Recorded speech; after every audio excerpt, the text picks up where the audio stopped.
Hello, everyone. Welcome to Concordia University's Fourth Space. Thanks for joining us for today's event. Writers Read presents Lynn Kozak.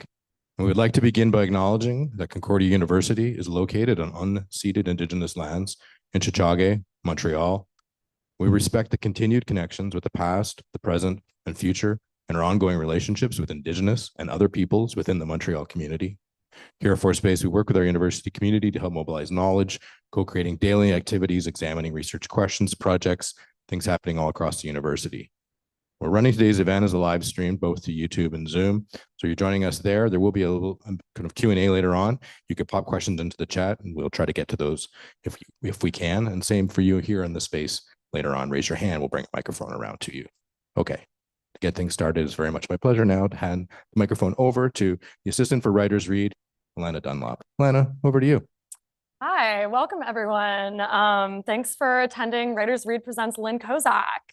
I have the pleasure of welcoming Lynn Kozak, who will be performing their show Demeter. Following the show, Lynn and I will have a short conversation about their work, so make sure you stick around for that. Just a bit of background on Writers Read before I introduce Lynn.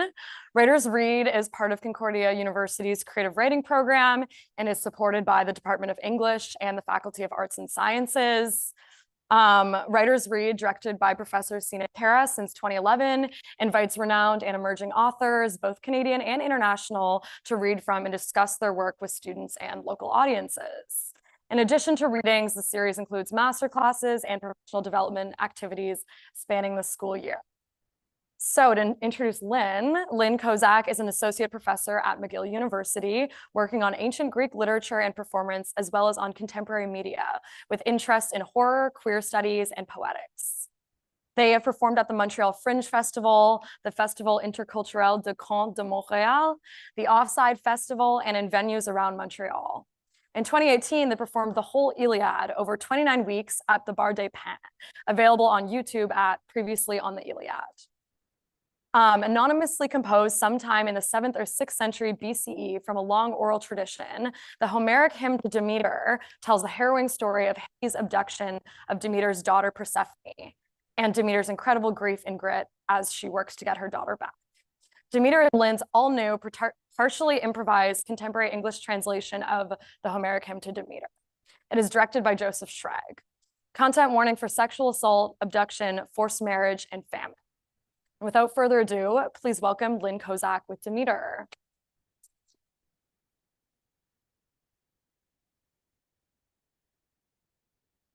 I want to start by telling you about an awesome goddess. Demeter, she's got great hair, and her daughter, Persephone with the thin ankles, the one that Hades took, the one that Zeus gave to Hades to take. She was playing with all the other girls. Actually, they were Okeanos's daughters, the ones with the big boobs. They were just in a lovely meadow, picking flowers. That's how they were delighting themselves that day. The roses, the lilies, the hyacinths, the gorgeous violets, and of course, the narcissus. Now, Earth, Gaia, made this narcissus as a trick for the girl. In order to please Zeus's plans, in order to please Hades, this was the kind of narcissus, well, you've never seen anything like it. I can guarantee you, even the gods would be amazed to see it. From its roots grew 100 heads. And the smell of it, the smell was so overpowering that the whole earth, the heavens, even the wide sea, delighted in the smell. That was this kind of thing, this beautiful, gorgeous wonder that was in front of Persephone Rao. And she reached out in delight with both hands. And that's right when the earth opened up. And Hades, the one with many names, pounced on her, riding his golden chariot. He took her. She screamed. She screamed. She kept screaming, her divine voice going through the heavy ether. But no one of mortal men, no one of the gods, not even the silvery fruits of the olive trees heard her. except Hecate. Hecate heard her in her cave, wearing her shiny headband. And Helios, the sun god, Helios did too. And for Persephone, as long as she could still see the starry skies, as long as she could still see the wide seas and the earth, as long as that, she still had hope. She still thought that maybe her father, Zeus, the one she kept calling out to, would hear her. She thought maybe her mother would hear her. All that time, her heart was continuously charmed by hope. Her divine voice echoed off the peaks of the mountains, off the salty swells of the seas. And finally, her mother heard her. Right away, Demeter, a terrible grief took her.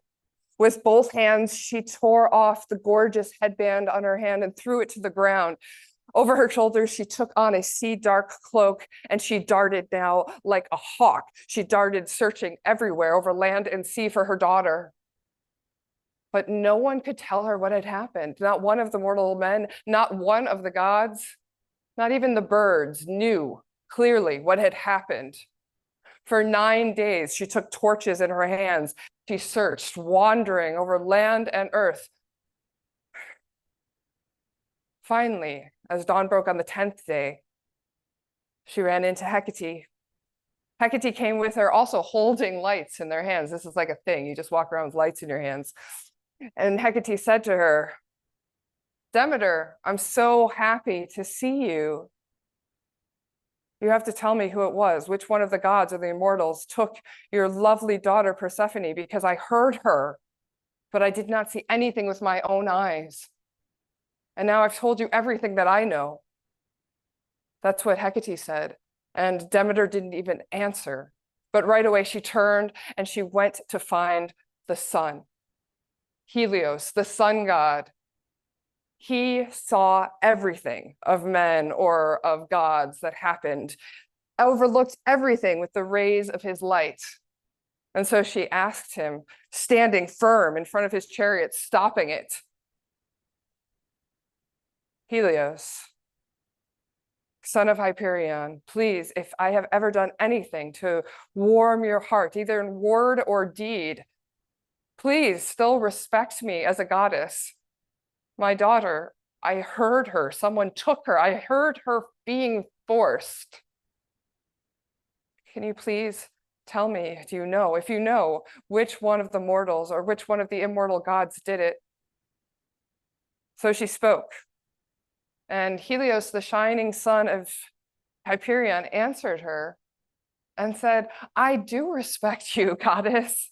And I pity you right now for all the grief you have over your daughter who wore low-rise jeans, who's gone missing. And I can tell you who's responsible. It's nobody except Zeus. Zeus was one who came up with this plan to give her to Hades to take. Hades, the one who has many names, the one who rules over many. But you know, you should stop your grief. You shouldn't be so angry. After all, Hades is a pretty good son-in-law, right? I mean, he's your brother. I mean, he's Uncle Hades. So I think you should just let it go. It's going to be fine.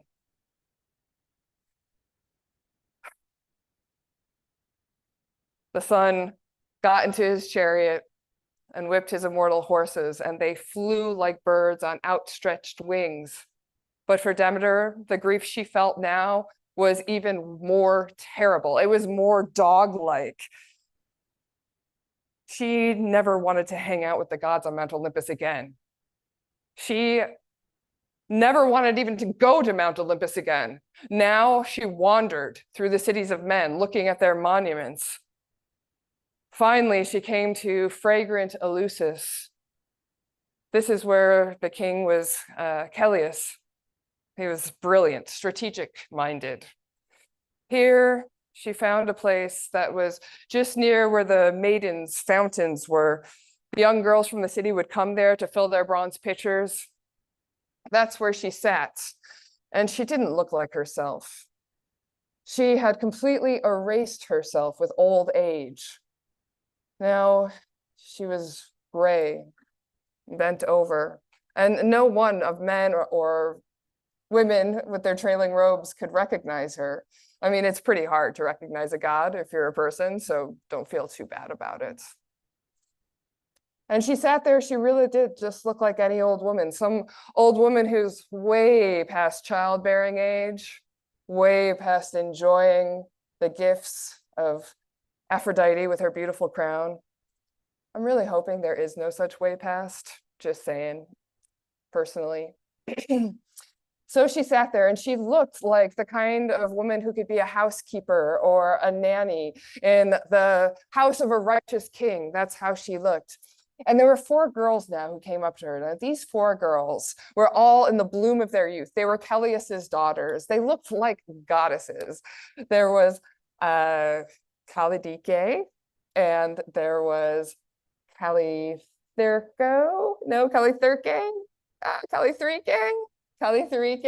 yes. And there was beautiful Demo and Callirrhoe.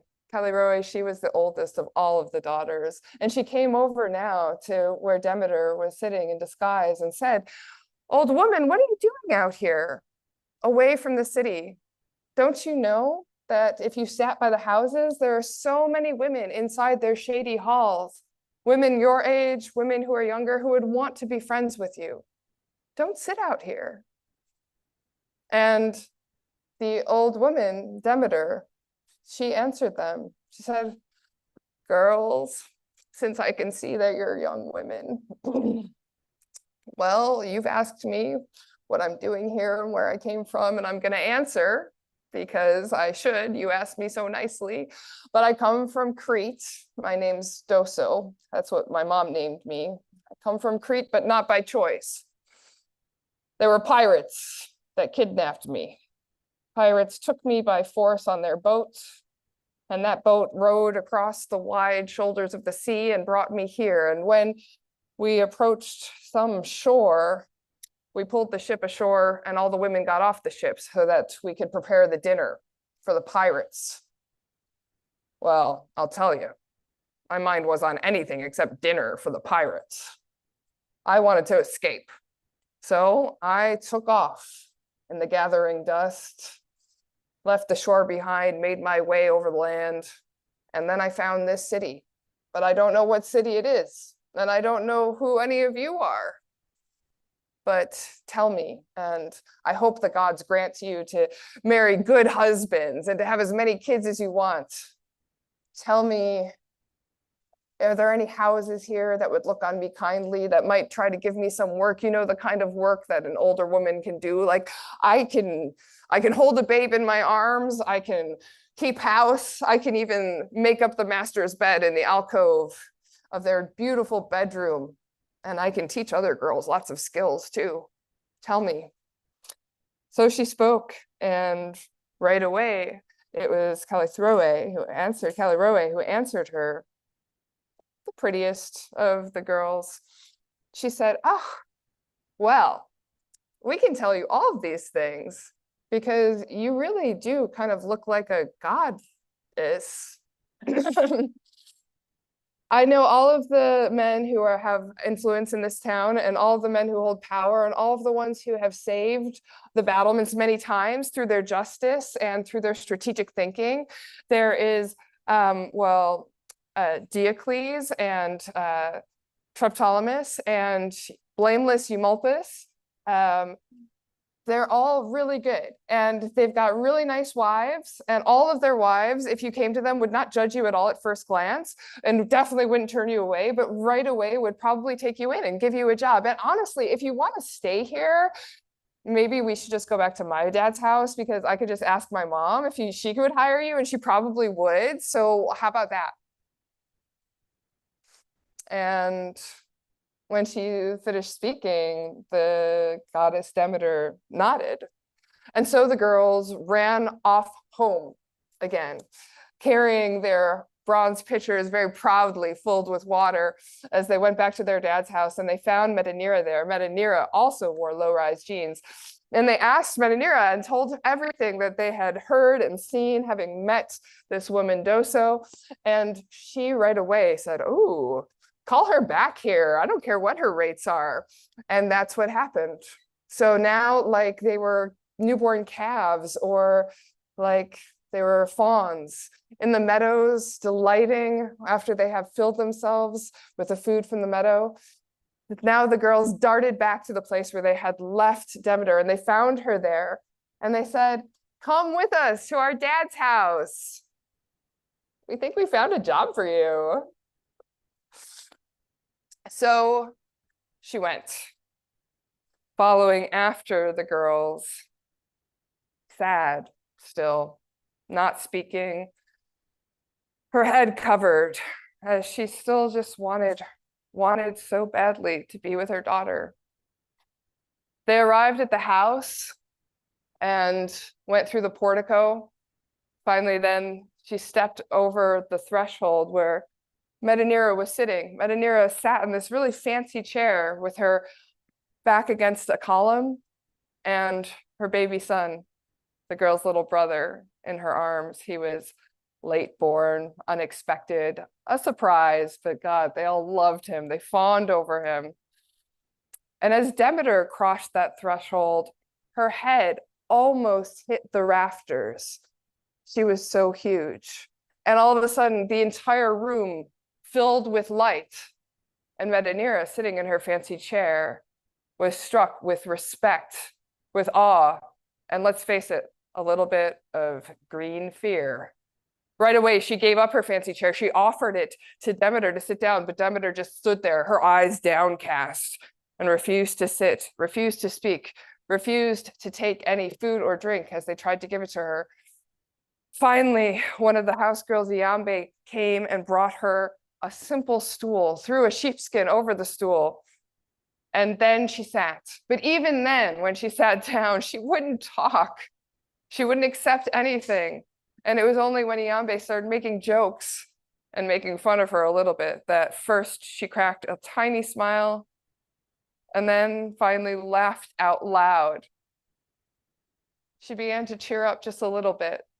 And that's why Iambe has always been one of the goddess's followers. It was then that Metanira tried to give her some sweet red wine, but Demeter refused. She couldn't drink red wine, she said. Instead, she wanted barley mixed with water and just a little bit of the delicate pennyroyal. And so they mixed up this concoction for her, and she drank it solemnly, like it was a ritual, because it's part of her rituals.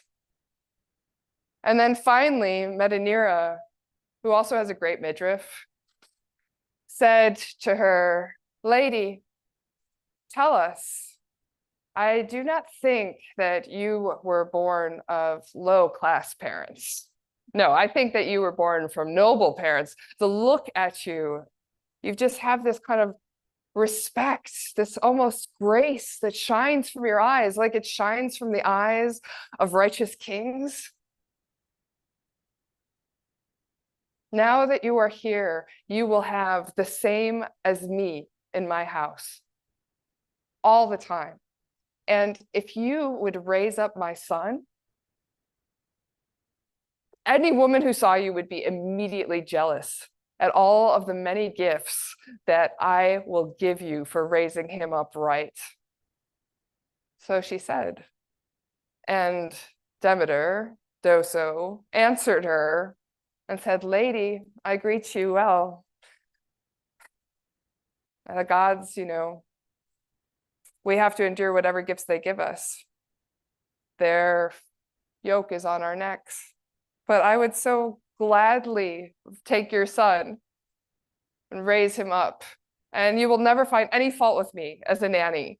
I know all kinds of great potions.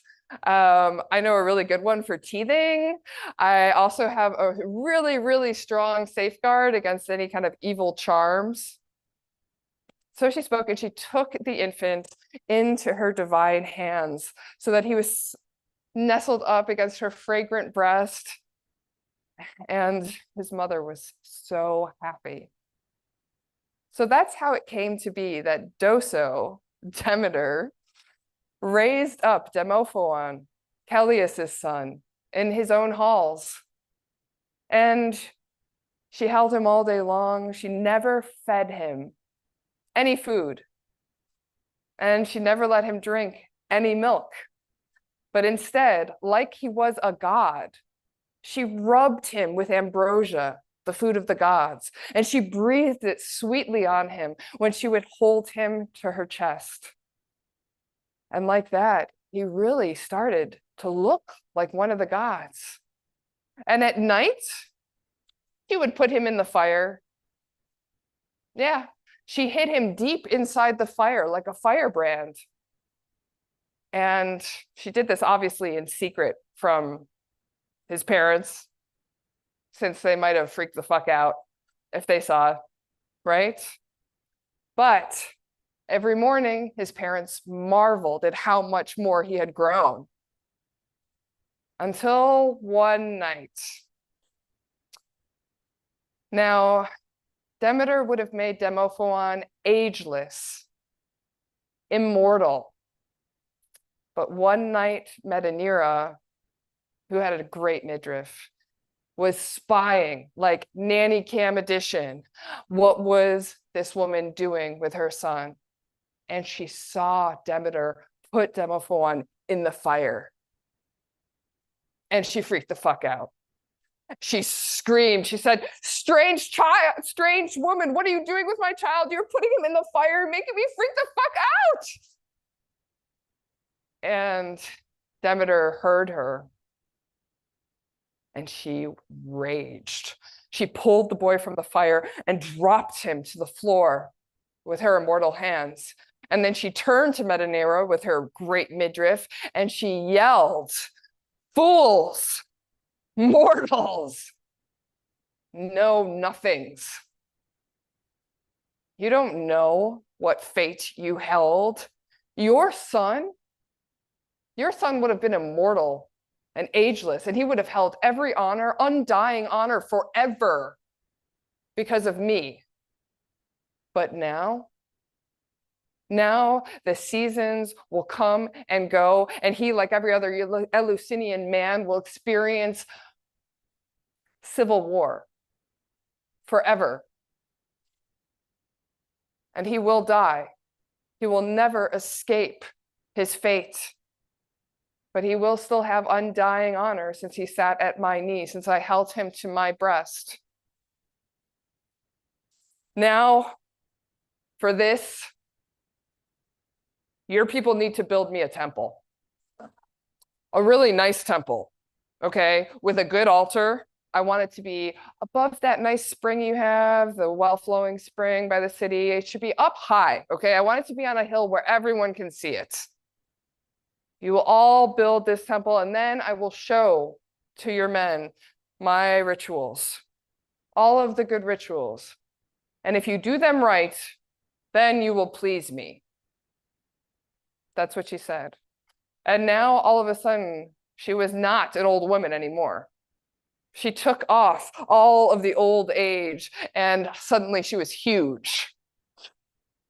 And from her dark sea-colored robe, a huge smell of incense wafted everywhere through the room, and all of her immortal skin glowed radiant with light, and the whole halls filled with flashes of lightning. And then Demeter left. Now Metanira, with her great midriff, fainted. She dropped to the floor. She was so stunned. She couldn't even talk. She even forgot to pick up her kid, who's still on the floor, by the way, screaming his head off. It's only the girls in their bedrooms who hear him screaming, who suddenly run in. One of the girls picks the poor boy up off the ground, holds him tight. One of the other girls starts the fire again. The final girl goes and gets Metanira, tries to shake her out of her stunned silence. Now all of the girls together, they take the little boy and they kiss him everywhere. They try to give him a bath, but he's struggling because being in their arms just doesn't feel right. It's just not as good as being in the arms of the goddess who held him before. So all night long, the girls stayed together, shaking with fear, trying to please the goddess. And as soon as dawn came, they went and they found their father, Callias, who is brilliant-minded and strategic. And they told him everything that Demeter had said, that this people needed to build the temple. And right away, Callias went and he got an assembly of the people and he told them, we need to build a big temple on a really good hill where everyone can see it with a great altar. We really need to do this. And they listened. And they actually accomplished this. They brought it to completion. There it was. And in the meantime, Demophoon grew up so young and beautiful, he did look like a god. And when they had finally finished the temple, each man was able to rest. Each one of them went to their own homes. And when the temple was done, it was Demeter who came back to come sit inside its fragrant halls.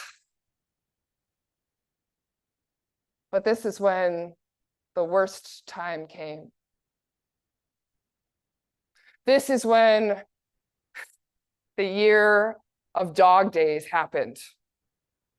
Because Demeter so consumed with desire for her daughter, who wore the low-rise jeans, she stopped all of the seeds from growing out of the earth. She would not let anything grow. And now every single mortal person on the planet would have died. And all of the gods would have never, ever gotten honor again because there were no sacrifices for them to get. There were no people. There would be no people for them to be shown honor by, except Zeus noticed. And Zeus acted. Zeus sent Iris right away with her beautiful golden sandals, sent her down from the peaks of Mount Olympus to Demeter to ask her to come back again to Mount Olympus, to come back and be with her family of the gods, that they would give her all kinds of gifts, that they would treat her with so much respect if she came back. And Iris did not disobey, but right away shot down into fragrant Eleusis, found Demeter where she sat at the temple and said, come back and be among all your family. But Demeter refused. She just shook her head. And Zeus sent one god after another in a row, going to her begging, offering her gifts, offering her every kind of honor. But she refused harshly, saying, I'm never coming back to Mount Olympus. I'm never going to let another seed grow. Not until I see my girl with my own eyes. That's what she said. And Zeus actually listened. Right away, he sent Hermes, who's got a golden wand, down into the murky darkness to see Hades. He came and found the Lord of the dead, the one with many names, the one who receives many. He was sitting in the murky darkness on a bed with his respected wife, who was completely unwilling because she just wanted her mother. And Hermes came and said, Zeus has ordered that I bring Persephone back up to be amongst the gods again. So please, listen to what he says. And Hades just kind of smiled at him with his eyebrows, like, but he did not disobey. And he said, Persephone, go back and be with your mother and all the other gods. It'll make them happy. But you know, I just want you to think, I'm not that bad of a husband, right? I mean, I am your uncle.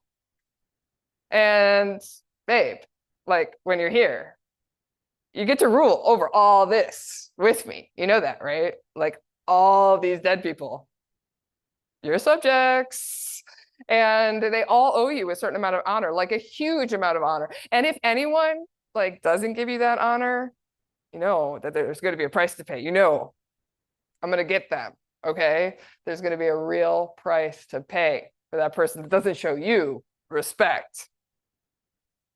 That's what he said. And Persephone was pretty wary, but she just darted up, so happy in her heart that she was leaving. But this is when Hades does a trick. In secret, looking around, making sure nobody sees him, he forces her to eat one pomegranate seed.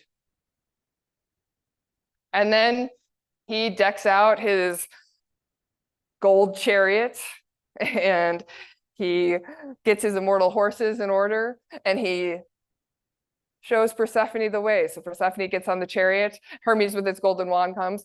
Hermes takes the reins and the whip, and these two horses, they fly like birds. And there's no mountain peak, there's no sea, there's no river that holds them back because they fly through the air. They finally came to Eleusis, and Hermes, the driver, stopped the horses, pulled them upright. And Persephone saw Demeter, jumped down from the chariot right away, started running towards her. And Demeter, when she saw Persephone, she ran like a mad woman down the mountain through the dusky woods. And the two of them finally came together and embraced, so happy to be in each other's arms again. But even then, as Demeter held Persephone, she sensed a trick. She let her daughter go. And she said, "Tell me, my dear child, did you eat something when you were down there? I mean, if you didn't eat something, then you get to leave behind hateful Hades forever. And you get to live with me and your dad and all the other gods up on Mount Olympus. But if you did eat something, then you are going to have to stay for 1/3 of the year in the darkness. And then the other 2 parts, you are going to be able to come back up and be with me and your dad and all the other immortal gods. And when you come back to us, it will be like spring turning into summer. It will be like the earth suddenly blossoming again. But please tell me so that we can both know." And Persephone looked at her mom and said, "Well, I'm going to tell you everything. Hermes came down. He told me I was going to get to come up. I was so happy, I just jumped up. But Hades, somehow, I don't even know how, he tricked me. He made me eat this pomegranate seed. I was completely unwilling. I didn't want to. You know, and as far as what happened when I was first taken, you know, I was just playing in the fields. I was with all the girls. It was like Ianthe and Melitier and Iole and Oriana and Dioclea and Aratea. And there was also like, I think Calaroe was there too, but that was a different Calaroe, not like one of those other daughters. And then it was also like, oh my God, Pallas Athena was there. She's the one who makes battles happen. And Artemis was there, the archer. We were all just there picking flowers. We were picking the roses that were shaped like cups, and these hyacinths, and the violets and the lilies. And then there was this narcissus. I mean, it was just this narcissus that was like something you have never seen. And they tricked me into taking it, and I took it, and that's when the earth opened. And then Hades just took me against my will. He just took me. Down into the darkness. That's what she said. And right away, Persephone looked at Demeter, and Demeter looked back at Persephone, and the two of them were on the same page. And they just hugged each other again, just delighted in one another. They gave each other so much joy. And then Hecate joined them, Hecate with her shiny headband. And she too, she saw Persephone and she just hugged her like a million times. She was so happy to see her. And from that point on, Hecate was one of Persephone's biggest followers, just her servant forever. And it was then that Zeus sent the goddess Rhea. Rhea also has a really shiny headband because there's a lot of shiny headbands in this story. And Rhea is Demeter's mom, you might remember. And he sends her down as a messenger to tell Demeter to make everything grow again. And Rhea does not disobey, but Rhea goes down and finds Demeter. And they too are so happy to see one another. And they give each other a hug. And Rhea right away says to Demeter, "My dear child, Zeus has sent me. He says that you have to make things grow again so that the mortals can live once more. But he also decrees that your daughter will spend 1/3 of the year in the murky darkness, but for 2 parts of the year, he will be with him and with you, with all the other immortal gods. And when she comes back, it will be like spring turning into summer for all of the mortals." That's what he said. And Demeter was delighted. And right away, she nodded and she made the earth grow. It was like all of a sudden, these lifeless furrows started bursting with outstretched stalks of corn. The whole fields were heavy with grain, ready to be bundled into sheaves. And then Demeter went back. She went back to Eleusis, and she gave to Triptolemus and Diocles and Eumolpus, all the good men of Eleusis. She gave them her wonderful rituals. She showed them how to keep them, how never ever to forsake them, how always not to ask about them and not to talk about them. Because their mystery is what makes them special. I mean, he's a happy guy who knows these mysterious rituals. He will have a share of something in the murky darkness that we all go to after we die that no one else will have a share in.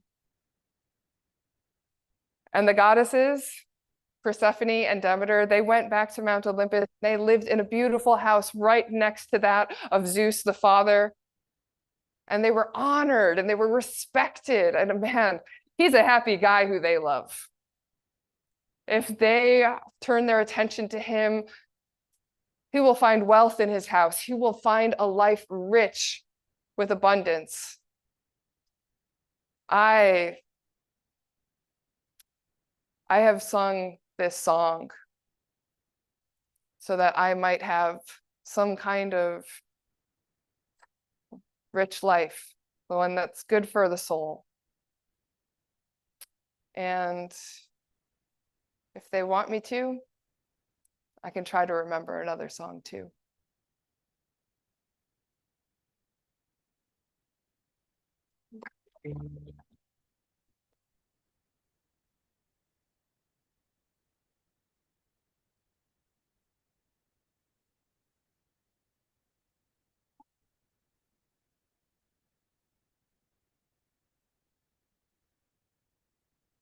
So much pain.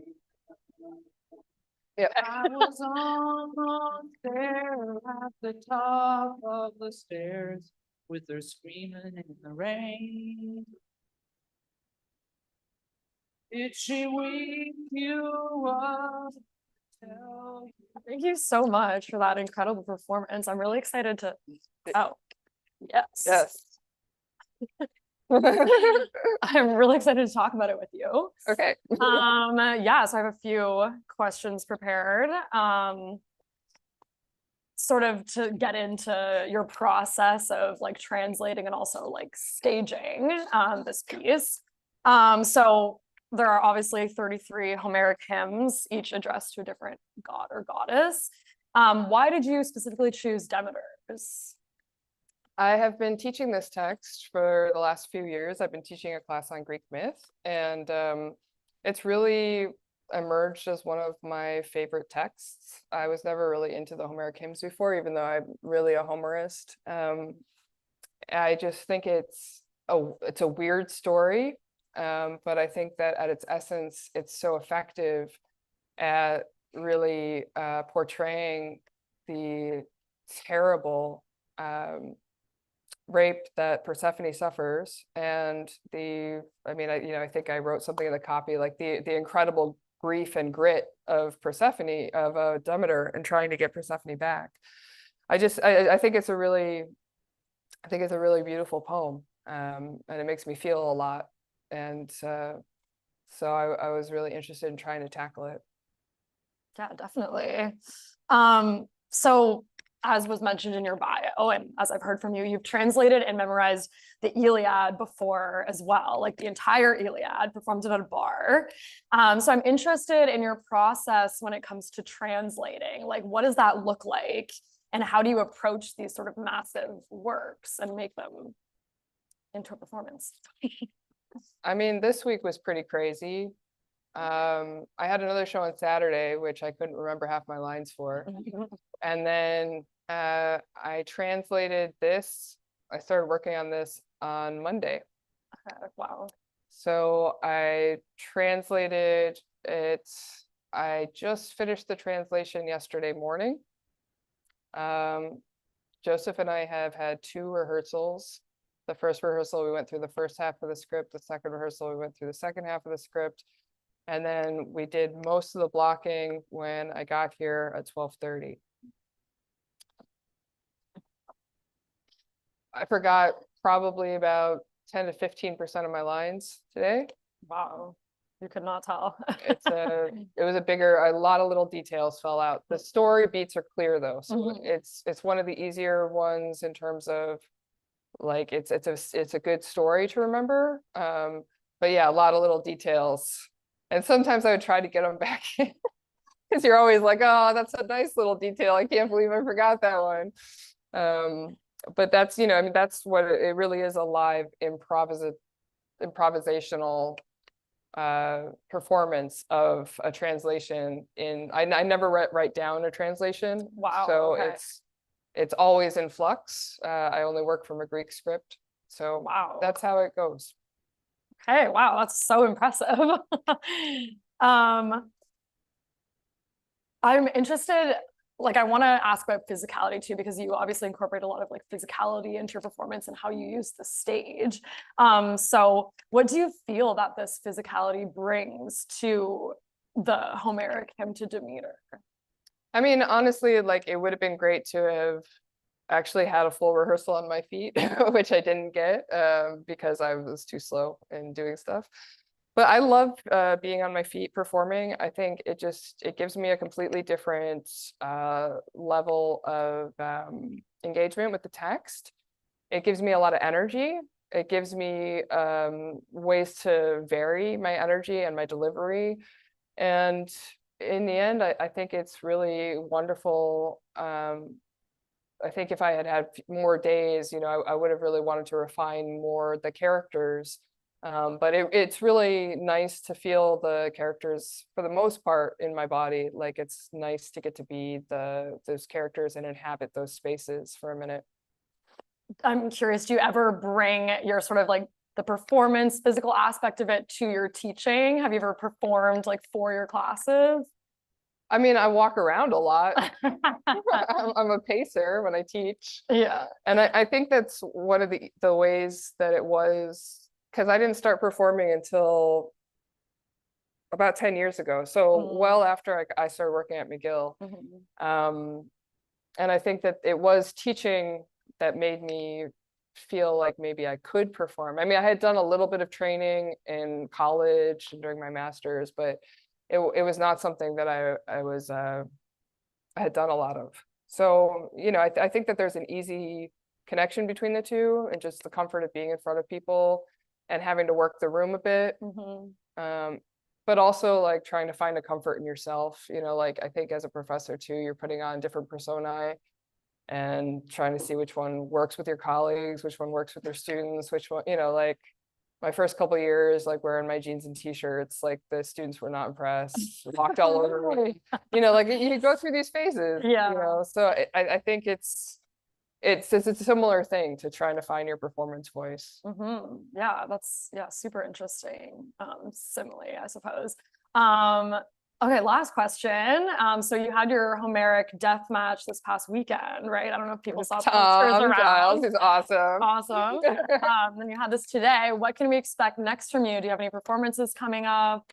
I'm actually going to be doing this piece again, and hopefully a bit more refined towards the end of the month. But I really should have like written down exactly when and where I'm doing that. It's going to be at UDM. I don't know. Awesome. Be on the lookout for that. And then I really want to do a short film based on the Agamemnon. That's my next creative project that I really want to do. So I'm hoping to maybe get that done before Christmas, but we'll see. Awesome. Before we wrap up, are there any questions from the audience or in the Zoom chat? Anyone burning to ask? If anyone has any questions online in the Zoom chat, just pop them in. We'll read them out. Not seeing any at the moment, but here in the space, if you have a question, I'll bring a microphone around. Great. Thank you for that incredible performance. I have questions about the repeated images of the sparkly headbands and the low-rise jeans and the midriffs. And like, so just about the translation and what are those things in ancient Greek? And also I'm like curious about the gendered energy of the low-rise jeans and the midriffs, and like whether we can think about something about the gender ideology, the normative gender ideology of the piece that's coming through in those moments, and how they might affect how we think about the sexual violence and I don't know, just how are those things all connected? Yeah. I mean, it's a wonderful question, and not an easy one to answer. Like I went back and forth on a lot of the translations. There's a thing called the zonos, right? Which is like a zone. It's for men, it's a war belt. But for women, it's some kind of girdle. But it's basically, you could imagine you're wearing a sheet and you got to tie it up somewhere, right? Because most of their clothes are just not cut like dresses.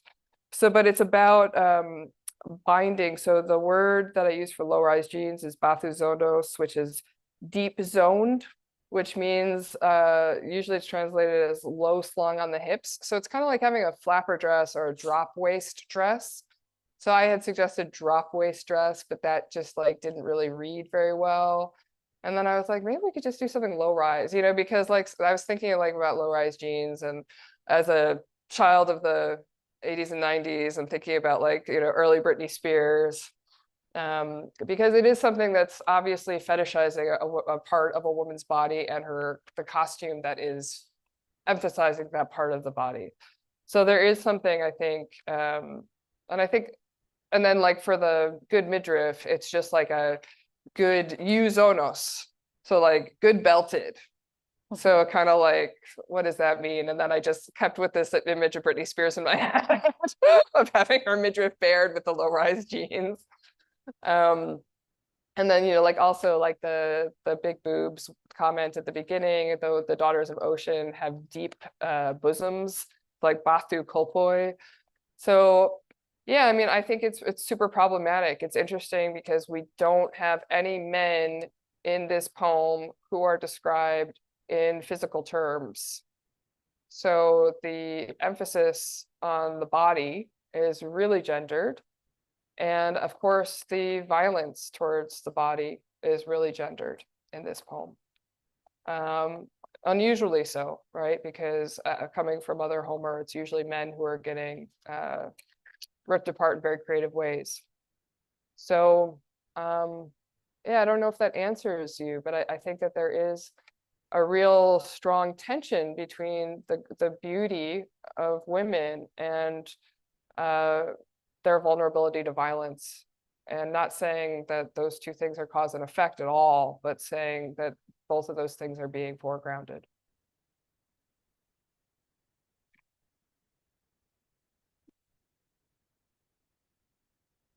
Yeah, thank you. That was great. I don't know if you know the poet Erin Moray. I don't know if you know her word translation.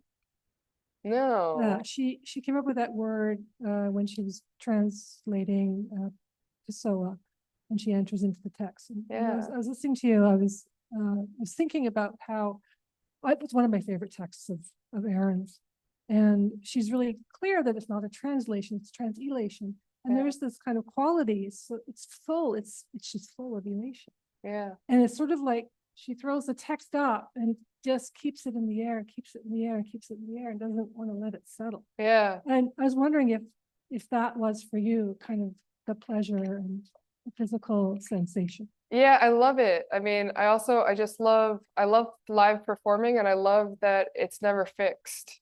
And, you know, I mean, I was lucky enough to recently be on a panel with Emily Wilson, and it was really interesting to hear she's actually completely redoing her Odyssey. She's doing a new translation of the Odyssey. And I loved that, you know, because I think that one of the joys of the texts that I've fallen in love with are that, you know, they maintain mystery, and that, you know, translation is not a product for me. It's a process, and it's a process that never ends. And it's wonderful to get to have a moment like this where it's a shared process. And then, you know, in a few weeks when I do it again, it'll be a completely different snapshot of where I'm at with the text and how I'm feeling that day. So yeah, I don't know, it's exciting. It excites me. Any other questions? Other side also, I'll run around.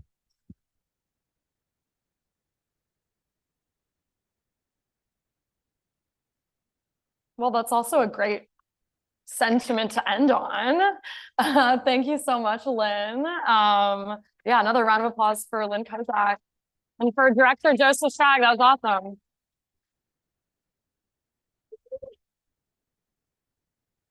Hey. Thank you, Lynn. Thank you, Alana. Thank you all of you for coming in today. Thanks for the questions. We're going to be closing up the Zoom and the live stream now. This does remain available on our YouTube channel. You should revisit, you should share it. You should also have a wonderful afternoon.